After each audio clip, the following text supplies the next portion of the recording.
4000 বছর আগের কথা। বনি ইসরায়েলের একটি জনপদে একজন অত্যন্ত সৎ এবং জ্ঞানী দরবেশ বাস করতেন। ছোটবেলা থেকে তার একজনই বন্ধু ছিল, যে জন্ম থেকেই বোবা এবং এক পায়ে অক্ষম। অনেকদিন ধরে তাদের দেখা হয়নি। একদিন দরবেশের খুব ইচ্ছে হলো তিনি বন্ধুর সঙ্গে দেখা করতে যাবেন। পরের দিন তিনি পায়ে হেঁটে বন্ধুর গ্রামের দিকে যাত্রা করলেন। গ্রামটি ছিল অনেক দূরে এবং মাঝে অনেক ছোট ছোট গ্রামও পড়ছিল। দরবেশ আপন মনে হেঁটে চলেছেন। হঠাৎ রাস্তার মাঝে তার সাথে এক অপরিচিত লোকের দেখা হলো। লোকটি দরবেশের সাথে হাঁটতে শুরু করলো। দরবেশ ভাবলেন, এটা তো খুব ভালো হলো, কারোর সাথে থাকলে পথ তাড়াতাড়ি পার হয়ে যাবে। হাঁটতে হাঁটতে দরবেশ লোকটির নাম জিজ্ঞেস করলেন। লোকটি তার নাম বলল কাবিজ। দরবেশের কাছে নামটি কিছুটা অদ্ভুত লাগলো। তিনি ভাবলেন, এই কেমন নাম, কিন্তু তিনি আর বেশি কিছু জিজ্ঞেস করা প্রয়োজন মনে করলেন না। তারা দুজন একসাথে হাঁটছিলেন। পথে একটি গ্রাম এলে অপরিচিত লোকটি দরবেশকে বলল, আপনি এগিয়ে চলুন, আমাকে এই গ্রামে একজনকে একটি বার্তা দিতে হবে, আমি আপনার সঙ্গে একটু পরে দেখা করছি। দরবেশ বললেন, ঠিক আছে, এবং তিনি এগিয়ে গেলেন। ঠিক তখনই গ্রামে খবর ছড়িয়ে পড়ল যে একটি ষাঁড় এক ব্যক্তিকে মেরে ফেলেছে। লোকটি মারা যাওয়ার কিছুক্ষণ পরেই সেই অপরিচিত লোকটি আবার দরবেশের সঙ্গে এসে যোগ দিল। এরপর তারা হাঁটতে হাঁটতে আরেকটি গ্রামের বাইরে পৌঁছলেন। সেখানে একটি ছোট কাফেলা তৈরি হয়েছিল। সেখানে থাকার ব্যবস্থাও বেশ ভালো লাগছিল। দরবেশের বন্ধুর গ্রাম তখনও সেখান থেকে অনেক দূরে ছিল এবং সন্ধ্যাও হয়ে আসছিল।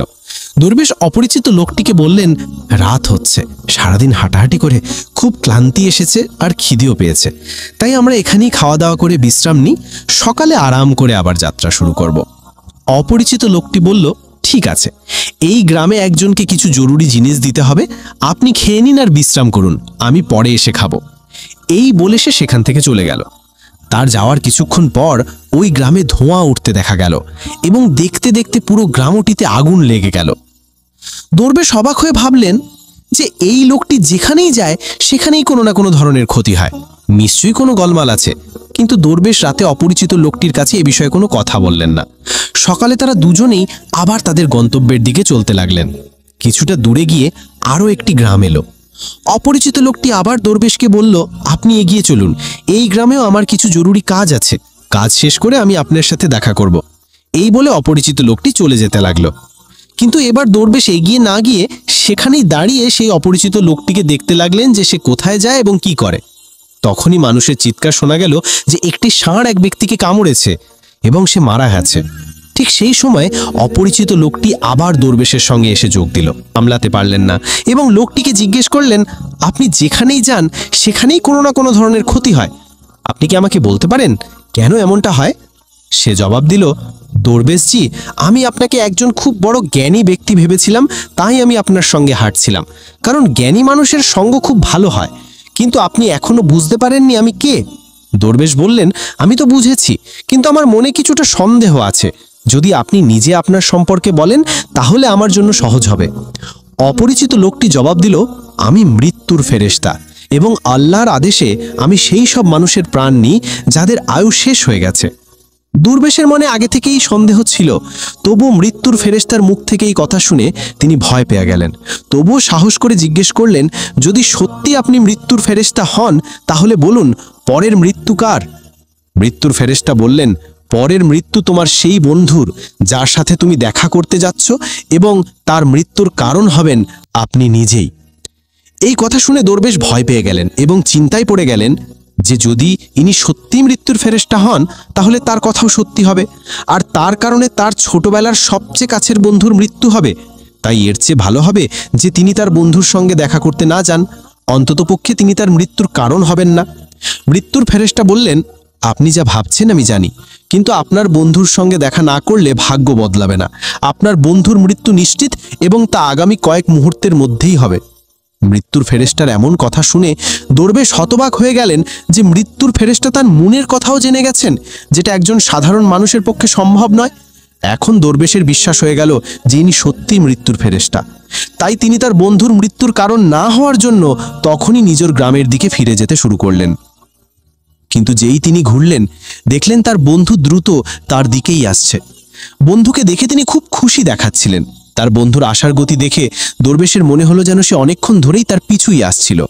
কিন্তু সে ছোটবেলা থেকেই বোবা এবং এক পায়ে অক্ষম ছিল, তাই সে না তো দরবেশের কাছে পৌঁছতে পারছিল, না তো তাকে ডেকে থামাতে পারছিল। কিন্তু যেই সে দরবেশের কাছে পৌঁছলো, হঠাৎ তার মৃত্যু হলো। দরবেশ অবাক হয়ে মৃত্যুর ফেরেশতার দিকে পাকালেন, যেন তিনি জিজ্ঞেস করতে চাইছেন আসল কি হলো। মৃত্যুর ফেরেশতা দরবেশের মনের কথা বুঝতে পারলেন এবং বললেন, তোমার বন্ধু গত গ্রাম থেকেই তোমার পেছনে আসছিল, কিন্তু সে অক্ষম এবং বোবা হওয়ার কারণে তোমার কাছে পৌঁছতে পারছিল না। সে তার সমস্ত শক্তি দিয়ে তোমার কাছে পৌঁছানোর চেষ্টা করেছিল, কিন্তু বার্ধক্যে তার যৌবনের মতো শক্তি ছিল না, তাই হার্ট অ্যাটাক হয়ে তোমার বন্ধুর মৃত্যু হয়েছে, কারণ সে তোমার সাথে দেখা করার জন্য নিজের সীমা ছাড়িয়ে তোমার পেছনে দৌড়াচ্ছিল, তাই তুমিই তার মৃত্যুর কারণ হলে। দরবেশের এখন বিশ্বাস হয়ে গিয়েছিল যে ইনি সত্যিই মৃত্যুর ফেরেশতা এবং তার কাজ হলো প্রাণীদের প্রাণ নেওয়া। দরবেশ একজন জ্ঞানী মানুষ ছিলেন, তাই তিনি এটাও জানতেন যে মৃত্যুর ওপর কারোর নিয়ন্ত্রণ নেই। প্রতিটি প্রাণীকে একদিন না একদিন মরতেই হবে, এই ভেবে তিনি নিজেকে সামলে নিলেন। কিন্তু হঠাৎ দরবেশের মনে নিজের মৃত্যু সম্পর্কে জানার ইচ্ছা জাগল। তিনি মৃত্যুর ফেরেশতাকে বললেন, যখন আমার বন্ধুর মৃত্যু হবার ছিল তখন আপনি শুরু থেকেই আমার সঙ্গে কেন হাঁটছিলেন? মৃত্যুর ফেরেশতা জবাব দিলেন, আমি তো সবার সঙ্গে হাঁটি এবং সব সময় হাঁটি, কিন্তু মানুষ আমাকে চিনতে পারে না, কারণ মানুষের কাছে তাদের নিজের সমস্যা ছাড়া অন্য কোনো ব্যক্তি, জিনিস বা ঘটনা সম্পর্কে ভাবার বা তাকে দেখার এবং বোঝার সময় থাকে না। দরবেশ বললেন, আপনি কি বলতে পারেন আমার মৃত্যু কখন এবং কিভাবে হবে? মৃত্যুর ফেরেশতা বললেন, যদিও একজন সাধারণ প্রাণীর জন্য এটা জানা উচিত নয়, কারণ যে কেউ তার মৃত্যু সম্পর্কে জেনে দুঃখই পায়, কিন্তু আপনাকে দেখে একজন জ্ঞানী মানুষ মনে হচ্ছে এবং আপনি আপনার বন্ধুর মৃত্যুকে যত সহজে মেনে নিলেন তা দেখে মনে হয় আপনি নিজের মৃত্যু সম্পর্কে জেনেও দুঃখ পাবেন না। তাহলে শুনুন, আপনার মৃত্যু আজ থেকে ঠিক 6 মাস পর আজকের দিনেই অন্য কোনো দেশে ফাঁসিতে হবে, এবং সবচেয়ে অবাক করার মতো বিষয় হবে যে আপনি হাসি মুখে ফাঁসি মেনে নেবেন। এই বলে মৃত্যুর ফেরেশতা সেখান থেকে চলে গেলেন, কারণ এখন তার কাছে দরবেশের সঙ্গে থাকার কোনো কারণ ছিল না। দরবেশ তার বন্ধুর শেষকৃত্য সম্পন্ন করে নিজের গ্রামে ফিরে গেলেন। কিন্তু বন্ধুরা, কোনো ব্যক্তি যতই বড় জ্ঞানী হোক না কেন, নিজের মৃত্যু সম্পর্কে জেনে চিন্তিত তো অবশ্যই হন এবং মৃত্যু থেকে বাঁচতে কিছু না কিছু অবশ্যই করেন। দরবেশও তাই করলেন, কারণ তিনি একজন জ্ঞানী ব্যক্তি ছিলেন। তার পরিচিতি তার দেশের খালিফা পর্যন্ত ছিল। দরবেশ ভাবলেন যে খালিফার কাছে তো অনেক জ্ঞানী উপদেষ্টা থাকেন, তারা আমার মৃত্যু সম্পর্কিত সমস্যার কোনো না কোনো সমাধান অবশ্যই বের করবেন। এই ভেবে দরবেশ রাজ দরবারে গিয়ে হাজির হলেন এবং খালিফাকে তার পুরো গল্প শোনালেন। খালিফা তার উপদেষ্টাদের এই কথাটি জানালেন এবং তাদের পরামর্শ চাইলেন। সবাই মিলে অনেক ভাবনা চিন্তা করে বললেন যে যদি দরবেশের কথা সত্যি হয় তবে তার মৃত্যুও 6 মাস পরেই হবে, কিন্তু মৃত্যু তখনই হবে যখন তিনি অন্য দেশে যাবেন। যদি তিনি অন্য দেশে না যান তবে মৃত্যু হবে না। উপদেষ্টাদের এই পরামর্শ খালিফারও ভালো লাগলো। তিনি দরবেশের থাকার ব্যবস্থা মহলেই করে দিলেন এবং খালিফার আদেশ ছাড়া কেউ দরবেশের সঙ্গে দেখা করতে পারত না। কিন্তু দরবেশ নিজের ইচ্ছায় যে কোনো জায়গায় আসতে যেতে পারতেন, যাতে এটা মনে না হয় যে তিনি খালিফার বন্দী। কিন্তু দরবেশ ভয়ে নিজেই কোথাও আসতে যেতেন না। সময় কেটে গেল এবং দরবেশের মৃত্যুর সময় ঘনিয়ে এলো। সেই দিনটিও চলে এলো যেদিন দরবেশের মৃত্যু হবার কথা ছিল। সেই দিন দরবেশ ভয়ে তাড়াতাড়ি ঘুমিয়ে পড়লেন, যাতে রাত তাড়াতাড়ি কেটে যায় আর পরের দিন এসে যায় আর এইভাবে মৃত্যু ঠেকানো যায়। কিন্তু বন্ধুরা, দরবেশের ঘুমিয়ে হাঁটার রোগ ছিল এবং এই রোগ সম্পর্কে তিনি নিজেও জানতেন না, তাই খালিফা বা কোনো হাকিমকে এই রোগ সম্পর্কে জানানোর তো প্রশ্নই ওঠে না। দরবেশ তার মৃত্যু নিয়ে খুব চিন্তিত ছিলেন এবং ঘুমিয়ে হাঁটার রোগ তখনই আসে যখন ঘুম ঠিকমতো না হয়। রাতে দরবেশের ঘুমিয়ে হাঁটার রোগ শুরু হলো। তিনি উঠলেন এবং মহল থেকে বেরিয়ে ঘোড়ার আস্তাবলে পৌঁছলেন। দরবেশ খালিফার একজন বিশেষ অতিথি ছিলেন, তাই কোনো চৌকিদার তাকে থামালো না এবং কোনো জিজ্ঞাসাবাদও করল না। ঘোড়ার আস্তাবলে পৌঁছে তিনি সবচেয়ে দ্রুতগামী ঘোড়ার উপর চড়লেন এবং ঘুমন্ত অবস্থাতেই নিজের দেশের সীমানা পেরিয়ে প্রতিবেশী দেশে চলে গেলেন। শুধু তাই নয়, তিনি প্রতিবেশী দেশের খালিফার মহলে পৌঁছলেন। সেখানকার চৌকিদাররাও তাকে থামালো না এবং কোনো জিজ্ঞাসাবাদও করল না, কারণ রাতের শেষ প্রহর হওয়ায় সবাই ঘুমাচ্ছিল। দরবেশ সোজা কোষাগার ঘরে পৌঁছলেন এবং সেখানে গিয়ে শুয়ে পড়লেন। সকালে কোষাগারের রক্ষক দরবেশকে কোষাগার ঘরে ঘুমন্ত অবস্থায় দেখতে পেলেন। এতে খলিফা খুব রেগে গেলেন এবং তিনি দরবেশকে গ্রেপ্তার করার আদেশ দিলেন। খলিফা দরবেশকে রাজ দরবারে হাজির করার আদেশ দিলেন। যখন দরবেশকে দরবারে আনা হলো, খলিফা তাকে দেখেই রাগে ফাঁসি সাজা শুনিয়ে দিলেন এবং বলতে লাগলেন যে যদি তুমি চুরি করতে সফল হতে তাহলে আমাদের ছোট রাজ্যের মানুষরা না খেয়ে মারা যেত, তাই হাত কাটার পরিবর্তে ফাঁসির সাজা দেওয়া হচ্ছে, যাতে ভবিষ্যতে কেউ এমন কাজ করার আগে হাজারবার ভাবে। ফাঁসির সাজা শুনে দরবেশ কেঁপে উঠলেন। তবুও কিছুটা সাহস করে তিনি খলিফাকে বললেন, জনাবে আলী, আমি জানি না যে আমি কিভাবে আপনার মহলে পৌঁছলাম, আমি এটাও জানি না যে আমি কিভাবে আপনার কোষাগার ঘরে এলাম। আমি কোনো চোর নই, কোনো চৌকিদার আমাকে কেন থামালো না, কিন্তু আমি এতটুকু জানি যে আজ আমার মৃত্যু হওয়ার কথা ছিল এবং এখন হচ্ছে। খলিফার কাছে এই কথাটি কিছুটা অদ্ভুত লাগলো। তিনি জিজ্ঞাসা করলেন, তুমি কিভাবে জানলে যে আজ তোমার মৃত্যু হবার কথা ছিল? তুমি কি বলতে চাইছ? দরবেশ গত 6 মাসের পুরো গল্প শোনালেন এবং বললেন যে হুজুর, আমার বা কোনো সাধারণ মানুষের এত সাহস নেই যে সে খলিফার দরবারে এবং খলিফার উপস্থিতিতে চুরি করতে পারে। খলিফার কাছে দরবেশের কথায় কিছুটা সত্যতা দেখা গেল, কিন্তু তিনি ভাবলেন যে হয়তো এটা তিনি নিজের মৃত্যু থেকে বাঁচতে মৃত্যুর ফেরেশতা এবং নিজের মৃত্যুর ভবিষ্যৎবাণীর অজুহাত দেখাচ্ছেন। খলিফা বললেন যে যদি তোমার এই কথা সত্যি হয় এবং আজ তোমার মৃত্যুর দিন হয় যেমনটা মৃত্যুর ফেরেশতা বলেছিল, তাহলে আমি তোমার মৃত্যুর কারণ হব না। কিন্তু যদি এই কথা মিথ্যে হয় তাহলে আজ অবশ্যই তোমার মৃত্যুর দিন হবে। তিনি তখনই সিপাহীদের হাতে একটি চিঠি প্রতিবেশী দেশের খলিফার কাছে পাঠালেন এবং দরবেশের কথার সত্যতার প্রমাণ চাইলেন। সন্ধে পর্যন্ত সিপাহীরা ফিরে এলো এবং জানালো যে দরবেশ যা বলছেন তা সম্পূর্ণ সত্যি। প্রতিবেশী দেশের খলিফা দরবেশের থাকার সম্পূর্ণ ব্যবস্থা তার মহলেই করেছিলেন। গত 6 মাস ধরে দরবেশ তার অতিথি ছিলেন। গতকাল খলিফা শেষবারের মতো দরবেশের সঙ্গে আরামের ঘরে দেখা করেছিলেন এবং এরপরে তিনি এই দেশে কিভাবে পৌঁছলেন তার কোনো খবর নেই। তাই এই দেশের খলিফার মতে দরবেশকে ফাঁসি দেওয়া উচিত নয়। এখন খলিফার সামনে একটি নতুন সমস্যা সৃষ্টি হলো। তিনি কোনো তদন্ত ছাড়াই দরবেশকে ফাঁসির সাজা শুনিয়ে দিয়েছিলেন।